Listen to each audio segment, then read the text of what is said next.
लीची का अच्छा बिजनेस होता है, पैदावार के ऊपर थोड़ा इसका होता है, जैसे पैदावार अच्छी होती है तो अच्छा बिजनेस हो जाता है। वो तो कुदरत के ऊपर बात है कैसा होता है, पेड़ कैसा आता है, अच्छा आता है, हल्का आता है। फल लगने में तो करीब 5 साल के आसपास फल दे देता है, छोटा होता है लेकिन फल देने लगता है 5 साल के आसपास में। देखभाल तो इसकी थोड़ा पूरे साल इधर में ही रहते हैं हम तो। इसके नीचे का गोलाई करना होता है, खद खोदना होता है, खाद वगैरह लगाना होता है, बाकी स्प्रे भी करनी होती है, इस पे सुंडी उंडी लग जाती है तो। फिर कितनी लीची एक पेड़ में लेंगे? पेड़ का हिसाब होता है, जैसे ये पेड़ है करीब इसके 1 क्विंटल के आसपास पेड़ होगा इसके ऊपर में। पर तो करीब हमारे पास जेंट्स है 25 के आसपास जेंट्स है, और लेडीज है उसमें 25-30 लेडीज आई हुई है। कभी 120 मिलता है, कभी 140, कभी 100, कभी 90, ऐसे ही मिलता रहता है। क्या करता है कि एक चमगादड़ आता है और रात को ही उड़ता है, जो उसका देखभाल करना पड़ता है, उसके उड़ाना पड़ता है, हल्ला करना पड़ता है, लेबर होती है रात को जागने के लिए। ये किस किस वैरायटी की जो लीची है? ये वैरायटी तो अलग अलग होती है, जैसे एक कलकत्ती की वैरायटी है, कलकत्ती बोलते हैं, इसके बाद में चलेगी इधर में। उधर में वो देसी लगी हुई है, वो देसी पहले चलती है। वो तो आपकी कब गए थे उस पर मैं कल डिपेंड गया करता है। परसों। अच्छा, कल परसों गए हैं।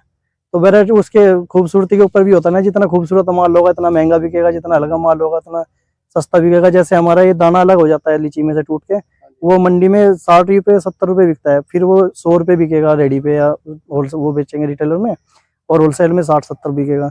ऐसे ही जो खूबसूरत लीची होगी, लाल होगी बिल्कुल, वो 200 रुपये बेचना है उसको, 150 रुपये मंडी में बिकता है वो।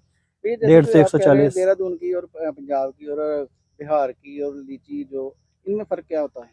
फर्क कुछ नहीं होता, वो थोड़ा आगे पीछे आती है ना। जैसे कलकत्ता की लीची सबसे पहले चलती है, वो उस टाइम पे कोई भी लीची कहीं नहीं होती, वो मंडी में आती है और डिमांड उसकी बहुत होती है, और करीब 180-200 रुपये मंडी में बिकता है उसका माल। उसके बाद फिर बिहार आता है, बिहार में 150, 140, 108 वो मंडी में बिकता है। उसके बाद फिर देहरादून, और ये चलता है इधर का पंजाब पठानकोट का। ये नॉर्मल आ जाता है उस टाइम पे रेट 100 रुपये के आसपास, सुनने 120। में आता है पठानकोट की लीची जो बहुत अच्छी होती है। हाँ बहुत अच्छी होती है, लाल भी खूबसूरत होती है ज्यादा इस बार, लेकिन लाल बहुत हो जाती है, ये अच्छी होती है बहुत, खाने में भी टेस्ट होता है इसके। लीची खाने का फायदा क्या होता है शरीर को, क्या? ये तो मैं सर कह नहीं सकता, कंटिन्यू खा रहे हैं हम तो।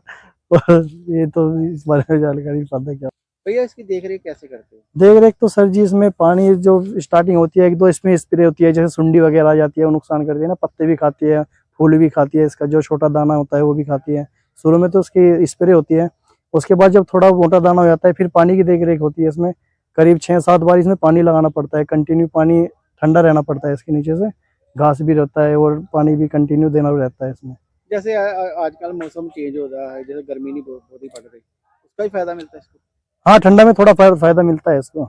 और जैसे गर्मी होती है तो लीची में भी थोड़ा सूखनपन आ जाती है, इसका छिलका सूखने लगता है लीची में, वो जैसे ठंड। जैसे आपने ये जाल लगाया है वो किस कारण लगाया है? वो रात में तो चमगादड़ आती है, उसकी वजह से लगाना पड़ता है, रात में परेशान बहुत करता है वो, लीची की पूरे गुच्छे गुच्छे पूरी चोटी खत्म कर देती है। और सुबह के टाइम में थोड़ा तोता आता है, तोता भी इसको नुकसान करता है, और कग्गा भी आता है, कग्गा भी नुकसान भैया करता है। जैसे उतारते हो, उतार के उसको क्या क्या करते हो फिर जो मंडी तक पहुंचाते हो आप?